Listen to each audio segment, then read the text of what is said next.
Vamos a ir cerrando lo que es el capítulo primero, que es mejoramiento de suelos. Cualquier cosa me avisan y vamos a seguir la clase, ¿sí? Estuvimos viendo lo que es el mejoramiento de suelo. Vimos qué tipo de mejoras hay. En la cátedra dividimos en dos tipos de mejoras globales, que son las mejoras o la estabilización mecánica y la estabilización química, ¿verdad? Que puede llamarse también, también mejoras mecánicas o mejoras químicas del suelo. Vimos diferentes tipos de mejoras mecánicas y la siguiente clase los compañeros van a empezar con lo que son las mejoras químicas, de las cuales las principales son las mejoras con suelo cal y suelo cemento. Estuvimos viendo también que hay otros tipos de clasificaciones de suelo. Vimos cómo se clasifican las mejoras según el tipo de suelo, la granulometría, la resistencia del suelo y las profundidades a las cuales se puede hacer cierto tipo de mejoras. Acá, por ejemplo, en esta tabla, que vemos que es del Ministerio de Fomento de España, es una tabla de 2002, nos muestra en un gráfico la técnica de tratamiento que se le puede dar al suelo según la granulometría, según la cohesión, según la resistencia, según la deformabilidad del suelo, según la permeabilidad y a qué profundidad también se puede obtener una mejora con cierto tipo de método. Acá vemos, por ejemplo, para lo que es el primer caso, la sustitución de terreno, que es bueno para una mejora normalmente menos de 3 metros. A menos de 3 metros este método es bastante efectivo. Vemos que la compactación con rodillo es para una profundidad pequeña, normalmente 1 metro aproximadamente. Vemos que la precarga varía ya para más profundidad, estamos hablando ya de profundidades más de 10 metros. Las mechas drenantes varían también a partir de 10 metros. Vemos que las vibraciones profundas normalmente se utilizan a partir de 15 metros. Ahí tenemos ya una superposición de mejoras que podemos utilizar entre compactación, precarga, mechas drenantes, que a partir de esa de 10 metros para abajo ya podemos utilizar cualquiera de ellas.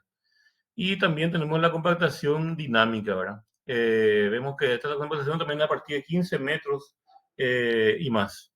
Y las inyecciones, como vimos, hay varios tipos de inyecciones, entre ellas la de Grouting, que podemos llegar hasta una mejora del suelo hasta 100 metros y más. Vemos acá el G-Routing a partir de 20 metros y más, columnas de grava 20 metros y más, columnas de suelo cemento, eh, que es algo parecido a la mejora con grava o con arena, y mejora con clava destacado, ¿verdad? O si no, lo que se llama también, puede ser conocido también como cocido del terreno. Hay varias otras clasificaciones, varias otras tablitas, pero dentro de las tablas, esta es la más indicativa, la que nos da mayor visibilidad de a qué profundidad se hacen las mejoras. Profe, Sí, usted está escucho. presentando algo porque se congeló su pantalla Hace congelo. ¿Y ahí se ve todavía? y se quedó en el título de Geotecnia, Mejoramiento de Suelos. Bueno, vamos a volver a presentar entonces.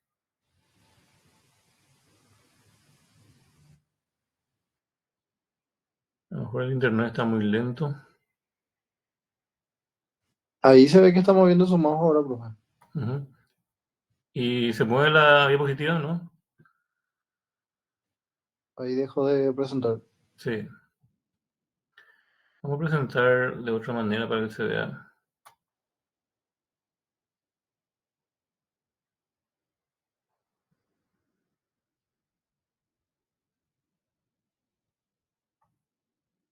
Bueno, ahí se ve. Se ve, profe. Bueno,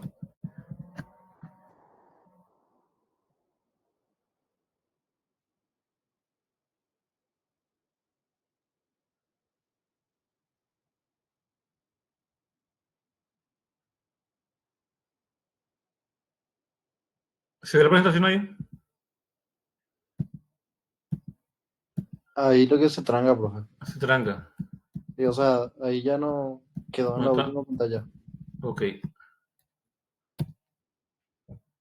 Vamos a ver qué está pasando esto.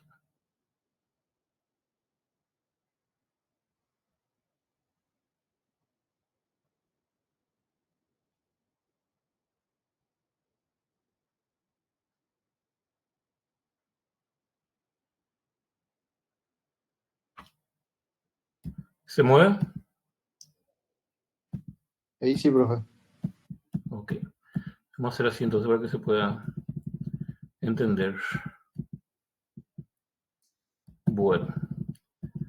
Entonces lo que estamos mostrando son esta pantalla.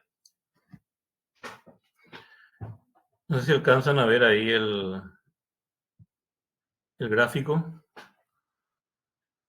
Donde tenemos la técnica o tratamiento, el terreno, el cual puede ser mejorado con esto, la mejora de formabilidad, la resistencia, la permeabilidad y a qué profundidad es efectivo cada tratamiento que se le hace al suelo. Vemos que hay sustitución, compactación con rodillo, precarga, mechas drenantes, vibración profunda, compactación dinámica, inyecciones, grouting, columnas de grava, columnas de suelo cemento, clava estacado o cocido del terreno, también se le llama eso. Y vemos que tenemos a varias profundidades, entonces esta tabla es la que más nos es útil al momento de decidir cierto tipo de mejoras que vamos a utilizar desde el punto de vista mecánico. Todas estas mejoras estamos hablando que son del punto de vista mecánico. Acá, si bien habla de columnas de suelo cemento, estamos hablando de columnas de suelo cemento, no estamos hablando de un suelo cemento como material mejorado químicamente. Estas mejoras que estamos viendo en las planillas son mejoras mecánicas del suelo. Luego tenemos otro tipo de planillas que ya vimos en la clase, que también son interesantes, pero termina siendo mucho más importante aquella que les mostré.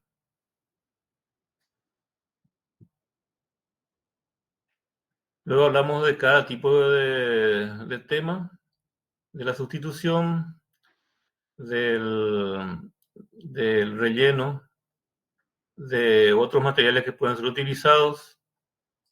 Hablamos también de la densificación, que no es otra cosa que la compactación, y la estabilización mecánica, como la vibroflotación, eh, la, vimos las etapas, vimos la vibrocompactación, la pila la pila de arena, perdón, avisonamiento pesado, que es la compactación dinámica, cómo se distribuye, qué tipo de equipos se usan,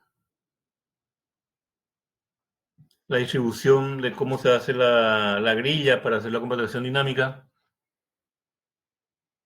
La fórmula, que tenemos dos fórmulas que son muy similares, donde se determina la profundidad de la densificación, aproximadamente a cuántos metros del nivel de cota cero estaríamos nosotros logrando mejoras del suelo.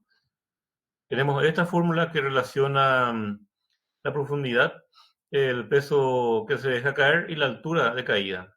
Y tenemos otra fórmula que nos da la misma proporción, solamente que con un coeficiente K, que es un factor que está entre 0,35, 0,5 y 0,6, según el tipo de suelo.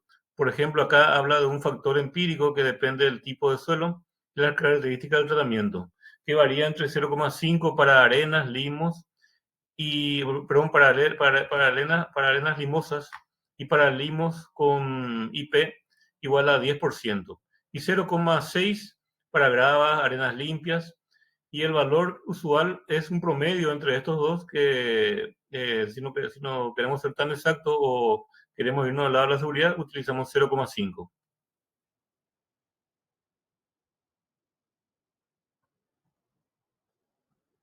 Hemos visto videos, vimos también que se pueden hacer compactaciones por detonación. Hay unos factores con los cuales se puede determinar esa vibración según esta tabla. Y llegamos a lo que es la consolidación por deshidratación, que es también una de las formas de compactar, de las formas de mejorar el suelo, como vimos en la tabla que les mostré más atrás.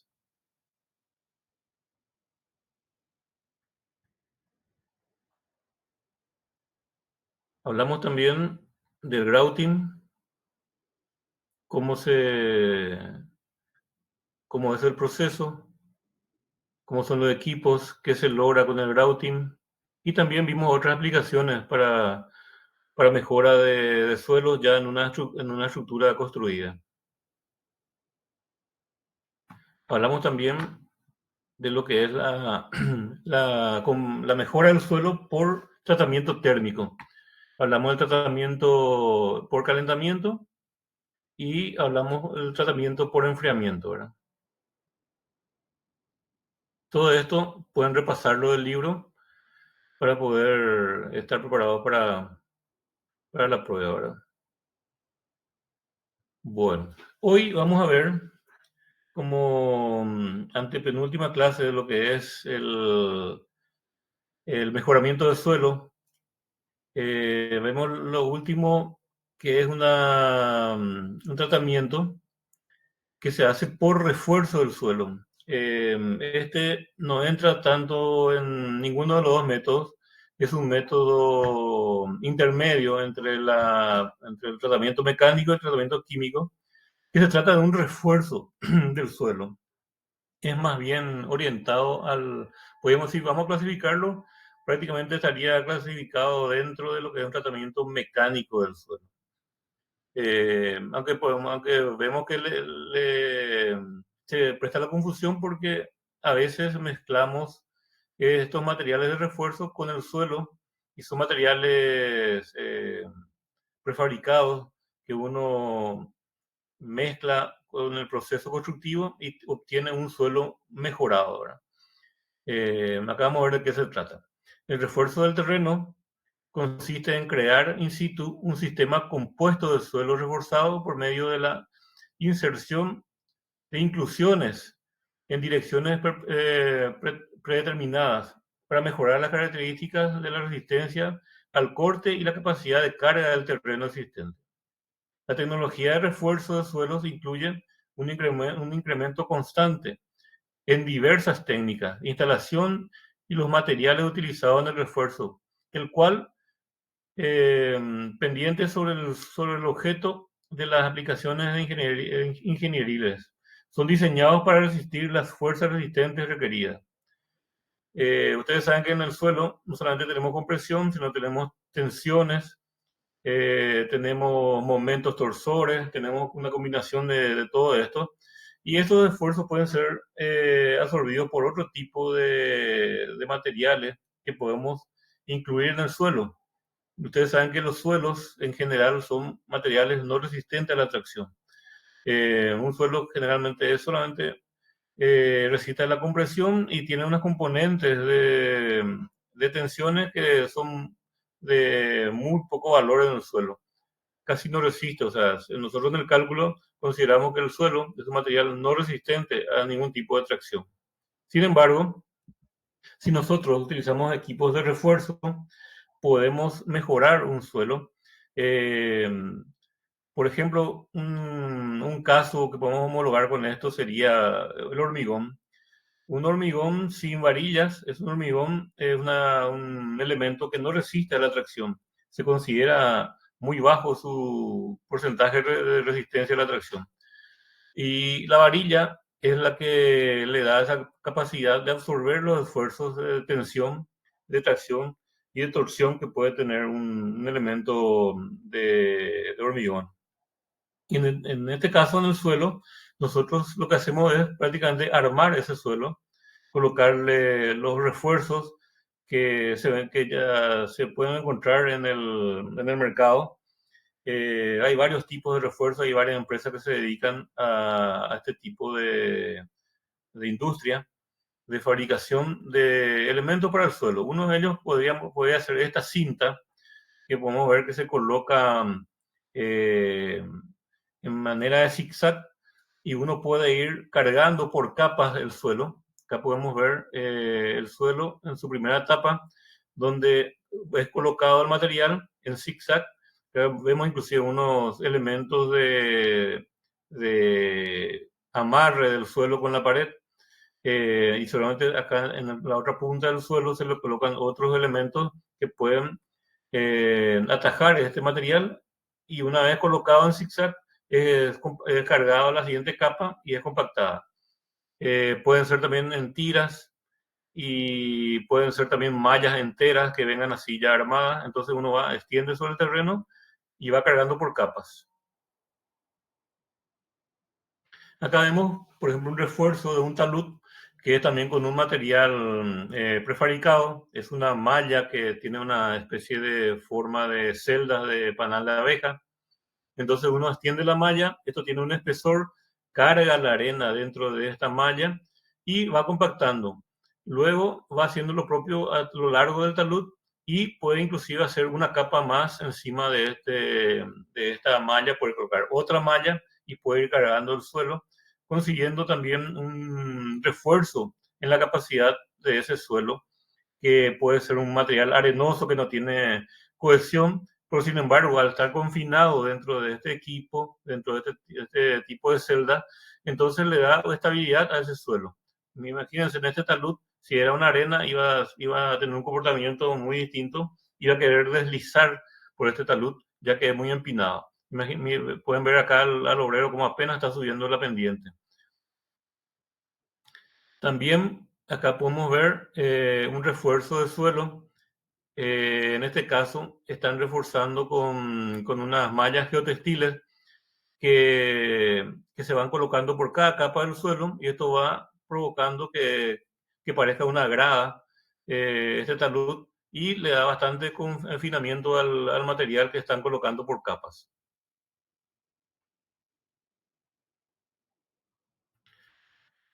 Y luego están las mezclas de todo, ¿verdad? Como ustedes saben, en la ingeniería no hay una solución para cada tipo, sino que pueden ser mezclas de varias soluciones para poder mejorar la capacidad del suelo.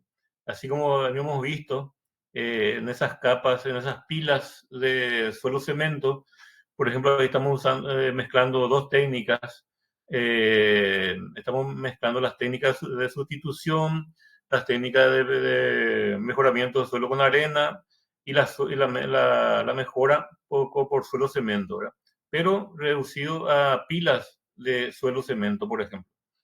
Acá vemos que los ingenieros se enfrentan a problemas de la vida real. Deben encontrar una solución a sus problemas en situaciones difíciles. La práctica más común es la combinación de las distintas variedades de tecnologías. Cuando el mejoramiento del terreno no se puede resolver por completo el problema, la combinación de mejoramiento de terreno y sistemas elaborados de fundaciones son fusionados.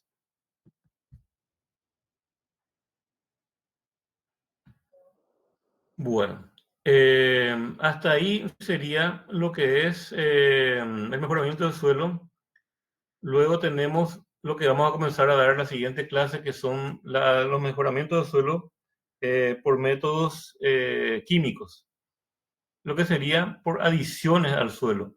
Tenemos un material, un terreno, donde encontramos una capacidad portante o una elasticidad excesiva Entonces, una opción también que tenemos es mejorar la característica de ese mismo suelo por medio de adiciones químicas que permitan mejorar las condiciones de ese suelo, ya sea de compresión, de absorción, de resistencia, todas aquellas propiedades que hacen resistente al suelo. Acá dice que la estabilización por medio de la adición es una técnica en la que se mezclan aditivos químicos con el suelo para mejorar la consistencia, la resistencia, las características de formación y la permeabilidad del suelo. Estos mejoramientos se vuelven posibles por medio del intercambio de iones de los minerales arcillosos, unión de las partículas del suelo y o rellenado de los espacios vacíos por la reacción química de los productos. Aunque una variedad de aditivos químicos han sido desarrollados y usados, los aditivos más utilizados hoy en día son la cal y el cemento, debido a su disponibilidad y costo. Los compañeros van a hacernos una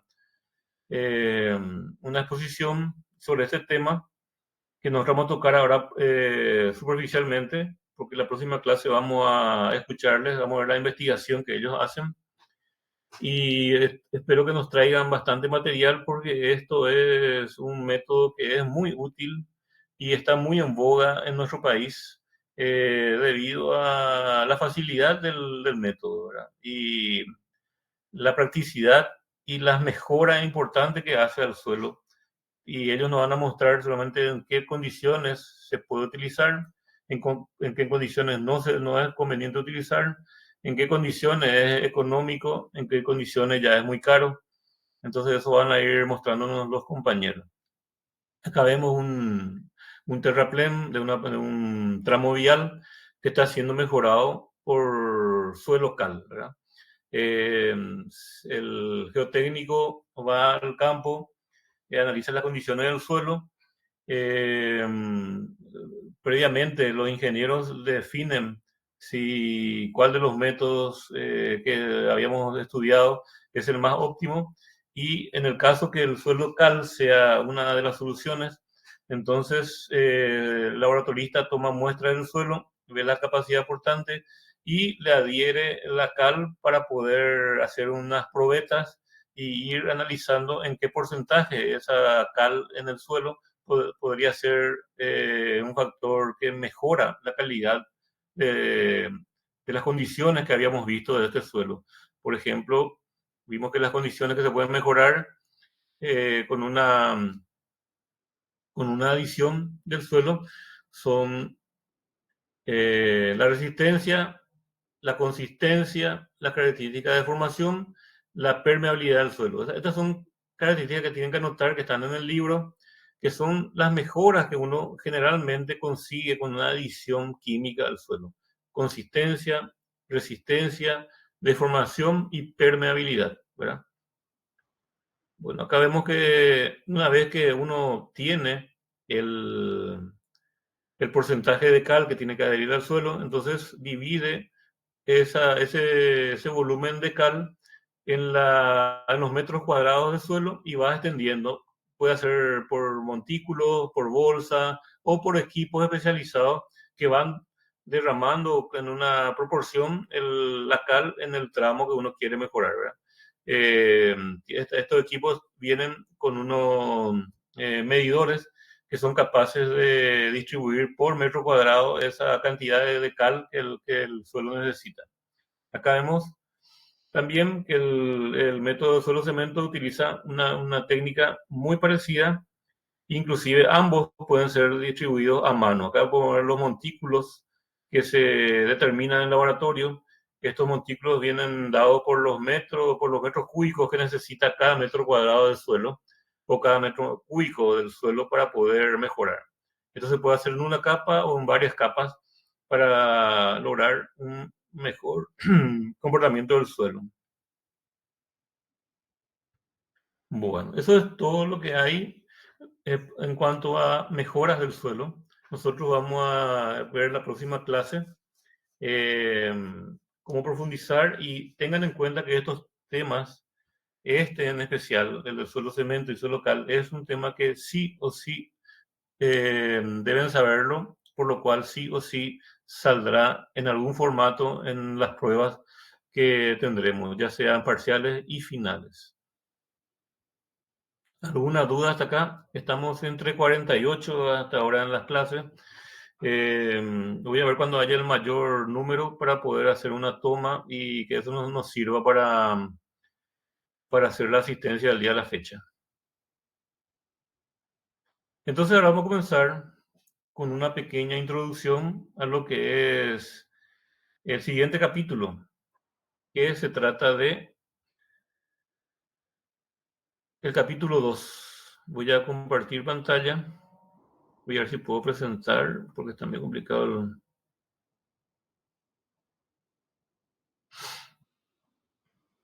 ¿Alguna pregunta hasta acá?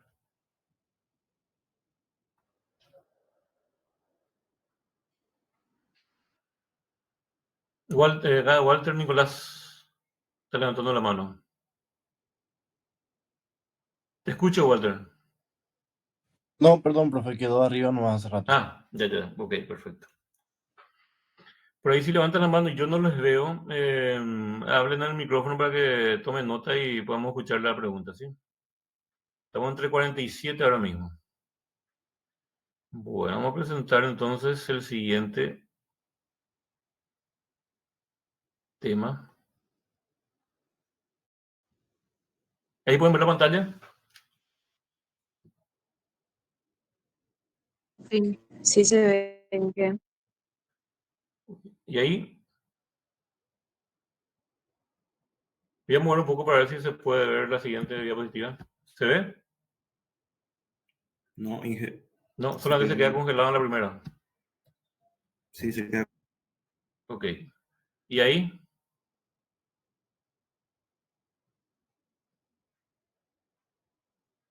¿Ahí se mueve? Ahí, Inge. Bueno. Ok, ahora vamos a entrar entonces en lo que es el capítulo 2, la unidad 2 de nuestro programa. En la unidad 2 tenemos la estabilización de taludes. Está también en el libro del Braj Adam. Hay muchos ejercicios muy interesantes ahí. La teoría es muy práctica en este libro. Tendremos los tipos y causas de movimiento del suelo, los factores de seguridad. Generalmente cuando uno comienza a trabajar con taludes, eh, ahí comenzamos a hablar de factores de seguridad que determinan que un suelo se mueva o no. Los métodos de estabilización de estos taludes. Vemos que hay varios métodos, entre ellos el método de talud infinito, el método de Kuhlmann y otros métodos que vamos a ir viendo cómo se desarrollan, ¿verdad? Cuáles son los creadores de estos métodos y las técnicas que utilizan para determinar los movimientos en el suelo. Vemos que hay también métodos por tipo de geometría de la falla que se produce en el suelo. Muy bien. Habiendo dicho esto, vamos a ver lo que es un talud y cuál es su importancia desde el punto de vista de ingeniería. Acá vemos un personaje que está en una ladera de un cerro, en un tramo vial, y vemos detrás de él que hay una serie de rocas, ramas, árboles que están interceptando el camino. Evidentemente, esto formaba parte de un talud que sufrió un deslizamiento y provocó estos daños a la carretera, ¿verdad?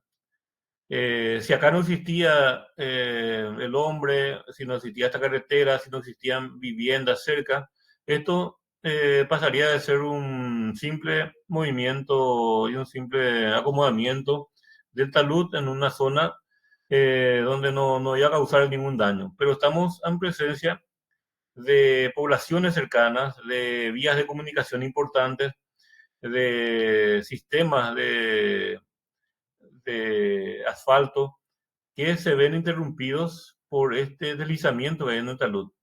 y también la peligrosidad que produce esto y los daños que produce este tipo de problemas que no incumben a los ingenieros tratar de hacer una predicción y un tratamiento de estos taludes para evitar que esto pase en una obra civil. Entonces, para comenzar, vamos a ver qué es un talud. Hay varias definiciones. Yo traté de buscar algo un poco más didáctico que nos dice que se entiende por talud a cualquier superficie inclinada respecto a la horizontal que hayan de adoptar permanentemente las estructuras de tierra. O sea, una inclinación que sea permanente dentro de una estructura de tierra, ya podemos definirlo como un talud. No hay duda que el talud constituye una estructura compleja de analizar, debido a que en su estudio coinciden los problemas de mecánica del suelo y de mecánica de rocas, sin olvidar el papel básico de la geología aplicada, que el papel básico que la geología aplicada desempeña en la formulación de cualquier criterio aceptable. Cuando el talud se produce en forma natural, sin intervención humana, se denomina ladera natural o simplemente ladera.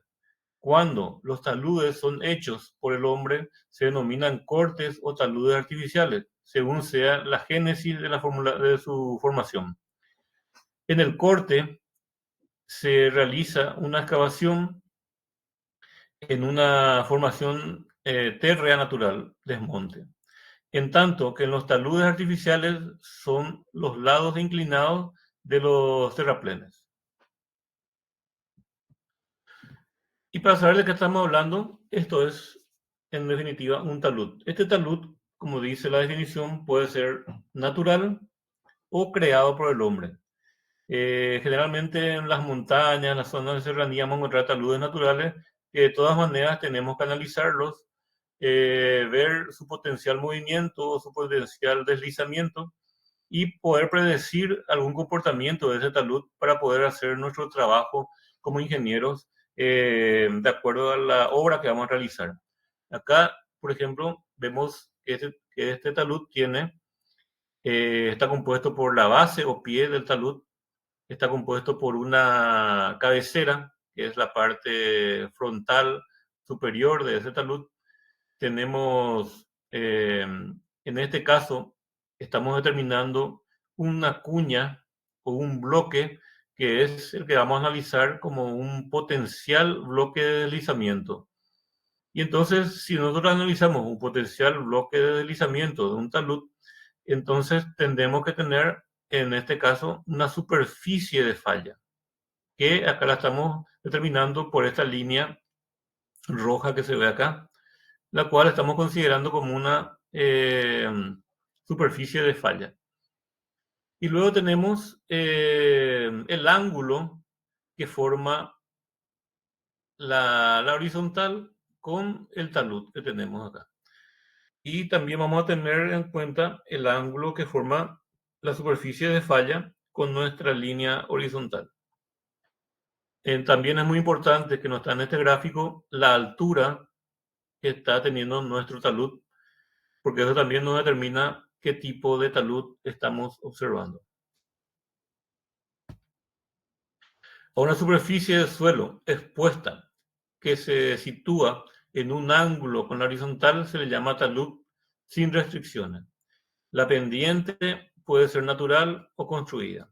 Es un resumen de lo que habíamos dicho inicialmente, pero si nosotros en el examen encontramos una pregunta que nos solicita la definición de talud, esta es la más correcta para un ingeniero, para un estudiante que está tomando una prueba de geotecnia. Esto sería un resumen para tener una idea general de lo que es un talud.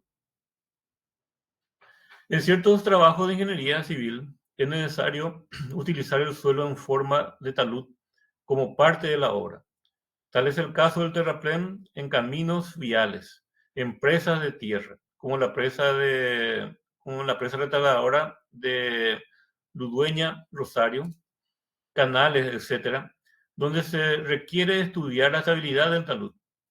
En ciertos casos, la estabilidad juega un papel muy importante en la obra, condicionando la existencia de la misma como parte, como puede verse en la presa de tierra, donde un mal cálculo puede hacer fracasar la obra. Acá podemos ver que en este caso, después vamos a ver más adelante por qué pudo haber pasado esto, pero estos son los defectos que puede causar un mal cálculo del talud. Puede haber sido un mal diseño de la parte drenante, puede haber sido un mal diseño del ángulo del talud, puede haber sido un mal diseño del material del cual está compuesto ese talud, de no haber hecho una protección oportuna, de no haber hecho una obra civil que pueda captar el agua, que pueda erosionar este talud, o varios factores que ocasionaron estos surcos en el talud, lo cual daña totalmente el funcionamiento de esta estructura. Uno acá ya no tiene la certeza de que esto no va a deslizarse cuando haya una carga en el borde de esta estructura de talud. Si la superficie de suelo no es horizontal, un componente de la gravedad hará que el suelo se mueva hacia abajo, como se muestra acá en esta figura. Entonces, si es que esta superficie es inclinada, siempre hay una componente de este suelo, al no tener un sustento en la parte izquierda de la figura, podemos ver que va a haber una tendencia a que este suelo se reacomode, ya que acá no tiene impedimento. Entonces, de acuerdo a la forma que nosotros hacemos una predimensión de cómo va a fallar, vimos que en el primer gráfico tomamos una superficie de falla recta. Vemos en este gráfico que estamos idealizando una superficie de falla circular en la cual el suelo, teniendo una componente vertical y una horizontal, al no tener equilibrio, esto trata de deformarse de esta forma, ¿verdad? Siguiendo esta cuña de falla que es DEA. Acá podemos ver un talud natural que sufrió una falla por algún agente ambiental que provocó que esto suceda, ¿verdad? Cuando nosotros tenemos un talud en la naturaleza, evidentemente esto es estable hasta que ocurra algo que provoque que este talud cambie sus condiciones iniciales.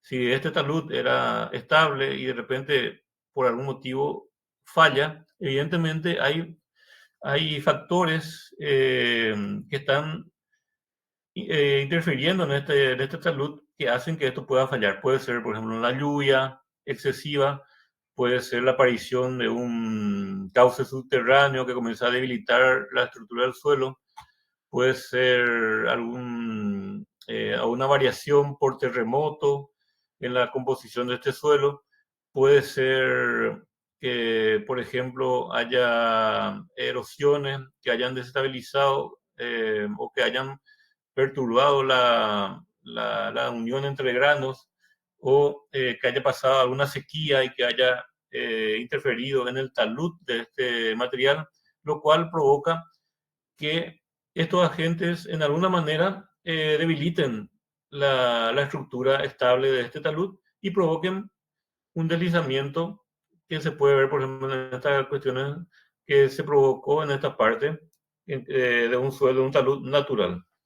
Evidentemente acá hubo un componente de agua o un componente de reacomodamiento geotécnico que provocó este deslizamiento gigantesco que vemos acá. Acá podemos ver el tamaño de este deslizamiento. Acá hay dos personas que están analizando de manera muy peligrosa en el borde de este deslizamiento para ver qué es lo que pasó con todo este terraplén. Si acá no había población cercana, entonces esto pasaría de ser un simple accidente natural, pero al haber personas cerca, entonces se convierte en un potencial riesgo para la vida humana.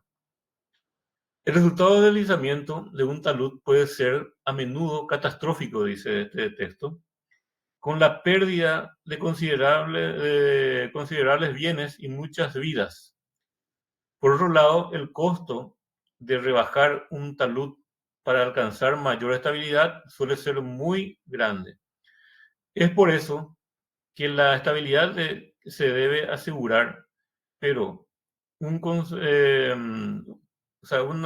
pensamiento conservador, vamos a decir, extremo sería antieconómico también en un momento dado. Hay que sobrepesar siempre el, el daño que un talud puede causar versus el costo económico, ¿verdad? Siempre tiene que estar primero tiene que estar siempre el conservar la vida humana, luego conservar los bienes y luego ver el costo de la obra que vamos a hacer. Siempre tiene que estar primero el bien de las personas y las vidas, ¿verdad? Eso tiene que ser, eso no tiene precio.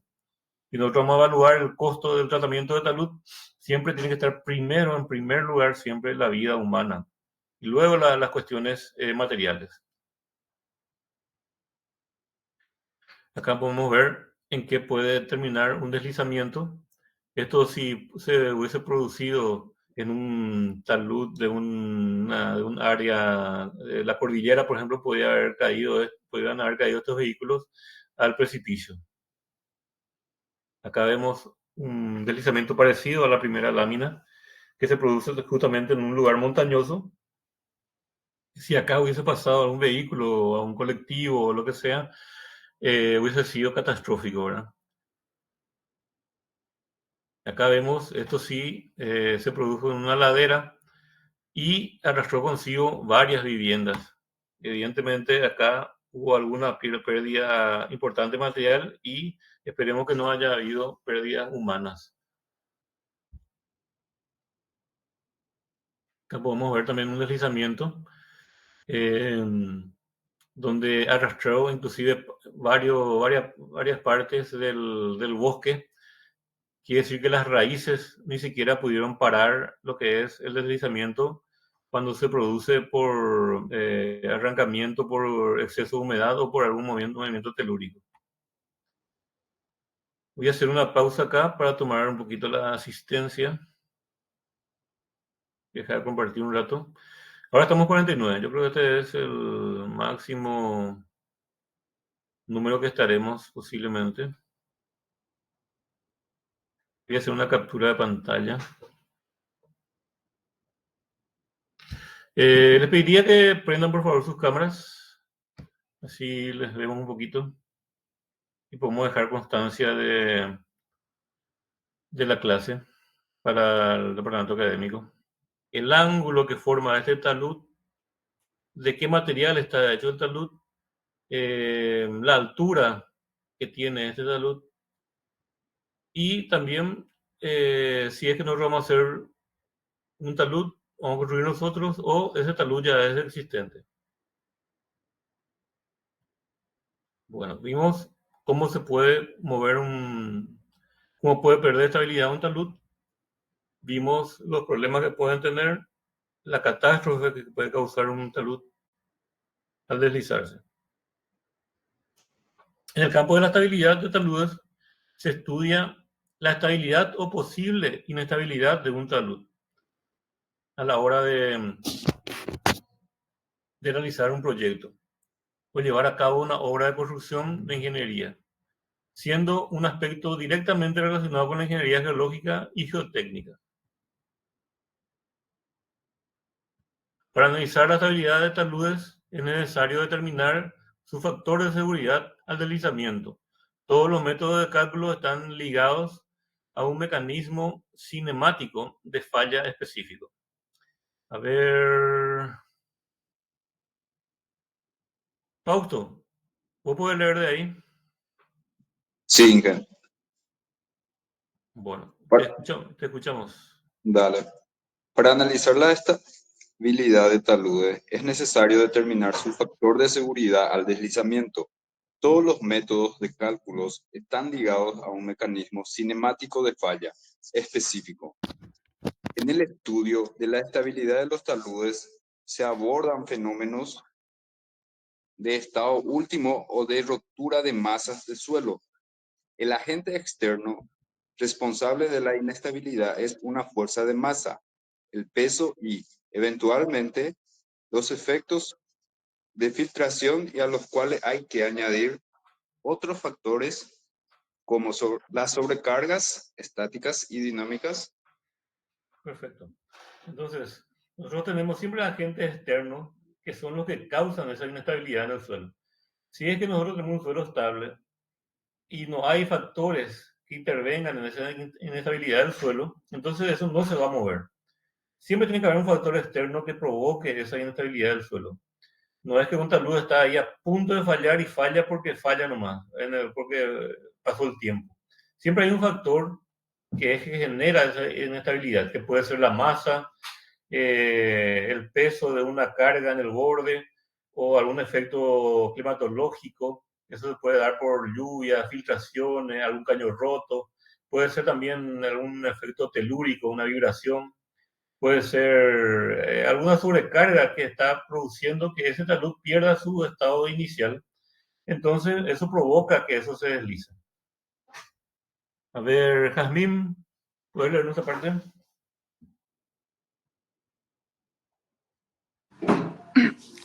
Sí, Inge. Al estudiar los fenómenos de inestabilidades de taludes, es necesario identificar y caracterizar los distintos tipos de comportamiento y clasificarlos adecuadamente. Un análisis preciso del tipo de rotura permite optimizar las medidas de contención y estabilización de taludes y laderas, ya que atienden al mecanismo actuante, la velocidad y las dimensiones. Por el contrario, una incorrecta definición del mecanismo de rotura puede dar lugar a soluciones incorrectas o ineficaces, y en algunos casos contraproducentes. Si nosotros fallamos en los motivos por el cual se deslizó o en lo que estamos estudiando, los motivos que pueden causar deslizamiento de un talud, entonces podemos entrar entonces a la solución. Si hacemos una idealización de lo que va a pasar con ese talud, o consideramos mal algunos factores de suelo, algunos factores de sobrecarga, algunos factores de uso, podemos cometer errores que pueden provocar que en el futuro ese talud se deslice finalmente y cause el daño el cual queremos evitar, ¿verdad? A ver, vamos a pedirle ayuda ahora a...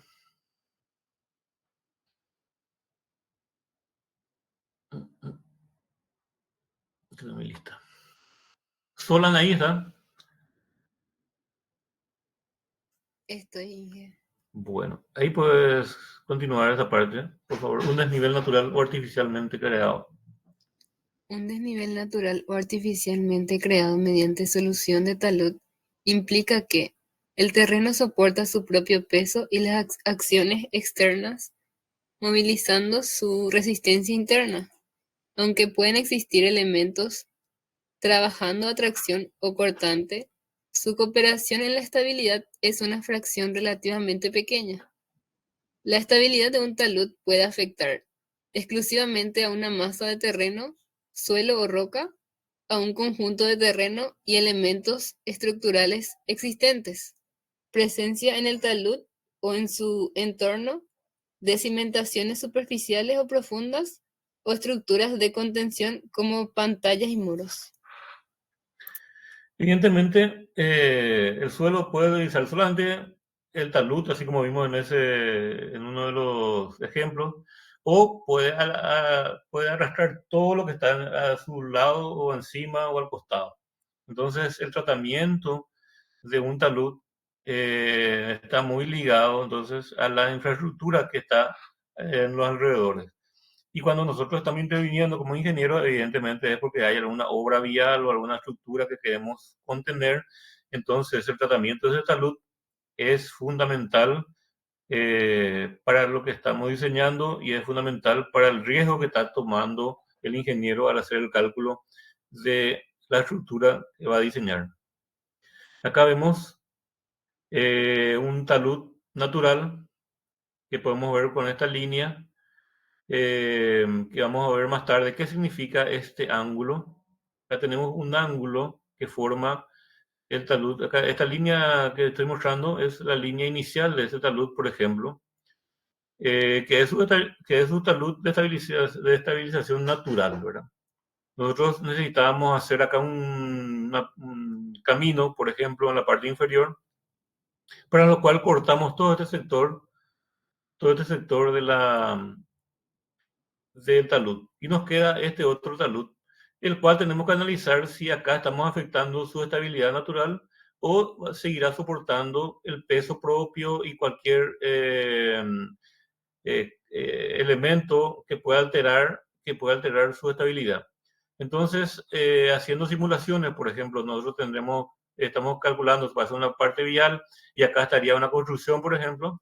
Entonces vemos y hacemos los cálculos necesarios para ver si esta nueva configuración del terreno que estamos construyendo va a soportar. Entonces acá vemos una diferenciación bien práctica de lo que es un talud natural y un talud creado por el hombre, ¿verdad? Bueno. Factores que influyen en la inestabilidad del talud. Acá ya comenzamos a verlo desde el punto de vista ingenieril. Y Janina, ¿está? Janina María Rivas. Sí, Inge. ¿Puedes ayudarnos con esta parte? Bueno, factores que influyen en la inestabilidad de taludes. Cualquier cosa que produzca una disminución de la resistencia del suelo o un aumento de los esfuerzos en el suelo contribuye a la inestabilidad y deben tomarse en consideración, tanto en el diseño de estructuras de tierra como en la corrección de las fallas. Generalmente existen simultáneamente varias causas, aisladas o combinadas, por la cual fallan los taludes, por lo que encontrar la causa principal, además de ser tarea difícil, es inexacto. Muchas veces se encuentra un factor preponderante por el cual es claro pensar que se produjo el deslizamiento. Sin embargo, este factor es solo el desencadenante de la rotura de un talud que estuvo expuesto a otros factores condicionantes, que pueden ser catalogados como inofensivos, pero que con su influencia sostenida pueden tener al talud al borde del colapso. Muy bien.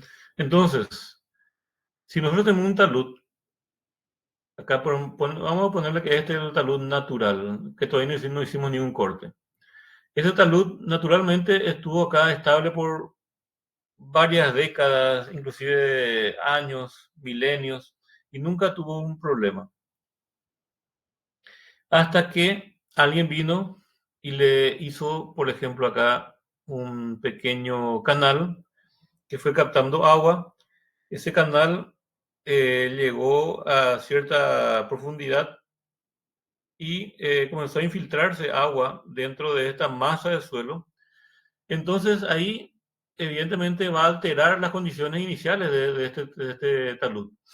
Entonces podría ser que haya habido una saturación excesiva de la masa del suelo en cierto punto donde está pasando una línea de rotura, y entonces eso provoca que esto altere sus condiciones iniciales, y entonces el talud comienza a ceder. Lo que antes era estable, por algún accidente o alguna acción del hombre, provoca que esto altere sus condiciones iniciales, entonces ahí se produce la falla. Nosotros cuando vamos a analizar entonces unos taludes, que vamos a ver la próxima clase o la siguiente después de que los compañeros pongan su trabajo, vamos a ver que los ingenieros lo que hacemos acá es ver qué cargas están actuando en este talud. Y tenemos, evidentemente, vamos a tener unas cargas que son estabilizadoras y unas cargas que son desestabilizadoras. Y vamos a ver que hay un cociente entre esas cargas estabilizadoras y las cargas desestabilizadoras, el cual nos da un factor de seguridad. Si las cargas desestabilizadoras son mayores, entonces tendremos un valor en ese cociente que hay entre dividir el resultante de las cargas estabilizadoras y las desestabilizadoras. Por ejemplo, acá una carga desestabilizadora podría ser el peso propio de esta cuña, por ejemplo. Es una carga que está tratando de mover el suelo en este sentido y desestabilizar el suelo. Una componente de esa carga quiere desestabilizar y la otra componente, por ejemplo, está tratando de mantener el suelo unido. Una carga estabilizadora podría ser, por ejemplo, la fuerza de rozamiento que hay en esta línea de falla que nosotros estamos considerando, ¿verdad? Un factor importante entonces acá sería la cohesión y el ángulo de fricción que hay entre las partículas del suelo. Entonces acá comenzamos a ver un concepto que es lo que nos va a determinar finalmente si el suelo va a moverse o va a permanecer estable, que es el factor de seguridad que nosotros vamos a estudiar y tenemos que determinar para saber si esas cargas desestabilizadoras son mayores que las que pretenden estabilizar ese suelo. A ver un poco.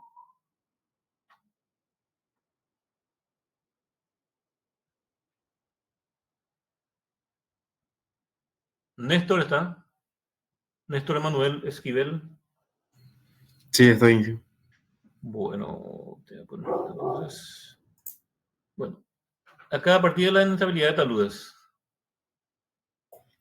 La inestabilidad de taludes en función de diversos factores dependiendo de las condiciones geológicas, geotécnicas, hidrológicas y topográficas del lugar en el cual está emplazada la estructura del suelo. Estos factores se clasifican en dos grandes grupos, condicionantes y desencadenantes. El primero de estos, también conocido como factores pasivos, depende de las características intrínsecas de las laderas. Los segundos, conocidos también como factores externos, debido a las condiciones climáticas regionales, por los eventos extremos y por el grado de impacto o deterioro ocasionado por las actividades del hombre. Entre ambos, de forma aislada o combinada, fomentan la capacidad de perder el estado de equilibrio, generando procesos que lo vuelven potencialmente inestable. Bueno, acá vemos un talud que fue construido por el hombre en una parte vial y vemos que el diseño fue concebido con un ángulo específico, con una compactación específica, con un material específico y lo que falló acá fue la protección vegetal que debió tener este suelo, por ejemplo. Entonces, al ceder la protección vegetal, al no cumplir su función, vemos que toda esta parte del suelo que estaba en talud se desplazó acá abajo. Acá pueden ver todo lo que cubría este sector fue desplazado acá por acción de la erosión, que no fue, que por lo visto el pasto plantado no enraizó o se secó y provocó que el suelo sea arrastrado de esta manera en una construcción, ¿verdad? Vamos a ver.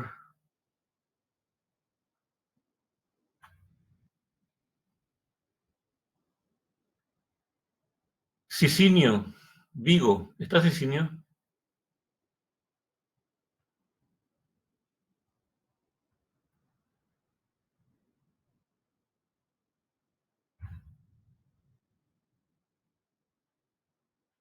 ¿No está?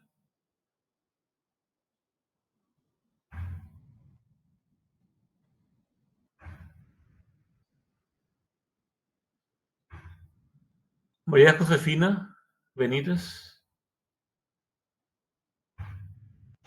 Sí, estoy, profe. Bueno, esta parte, A partir de si la pendiente. así mismo. Si la pendiente es lo suficientemente grande, puede ocurrir falla de la pendiente, es decir, la masa de suelo en la zona ABCDEA puede deslizarse hacia abajo. La fuerza motriz supera la resistencia del suelo al corte o a lo largo de la superficie de ruptura.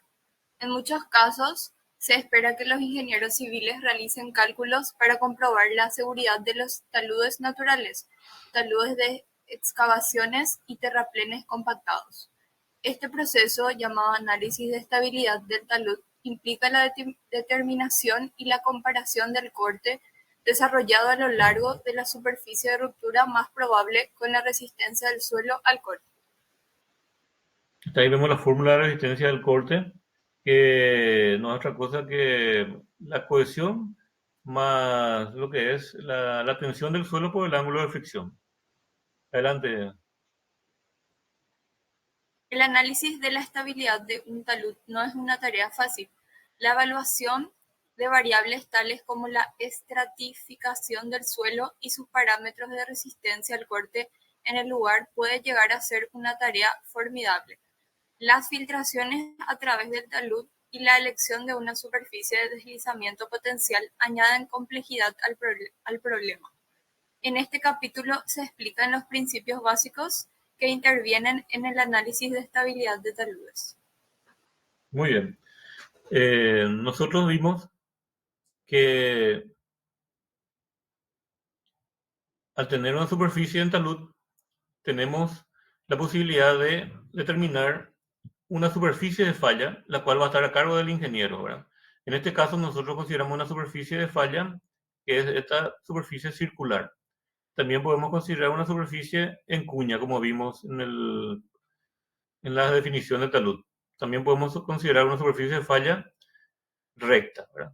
Entonces eso nos determina el método que vamos a utilizar para determinar la falla y para poder tener un parámetro que nos permita calcular si esto va a deslizar o no va a deslizar. Y finalmente lo que se analiza son las fuerzas desencadenantes versus las fuerzas que estabilizan este talud. Entonces, la siguiente clase vamos a comenzar a ver el análisis matemático de todo esto que estamos viendo de manera teórica, y vamos a comenzar a hacer deducciones y ejercicios donde vamos a poder ver qué factores son interesantes o importantes para poder determinar el deslizamiento de un talud, ¿verdad? Vamos también a repasar los componentes del talud, los tipos de taludes y las características que tiene cada parte de un análisis de taludes. Y vamos a profundizar los métodos, ¿verdad? Vamos a ver ciertas deducciones de fórmula y vamos a poder con eso comenzar a ver el análisis matemático de un proceso de estabilización de taludes. Bueno, por mi parte hoy es todo. Espero encontrarnos en la siguiente clase y los compañeros que tienen que hacer las exposiciones, si pueden, por favor, ir terminando, y a medida que vayan teniendo sus presentaciones me pueden ir adelantando por WhatsApp o acá en el Classroom, ¿verdad? Para poder ir viendo si nos falta algo, vemos que podemos profundizar para poder mostrarle a los compañeros. Bueno, por mi parte es todo y nos vemos en la próxima semana. Hasta la próxima. Chao, chao, Inge. Yo dije, Muchas gracias. Hasta luego.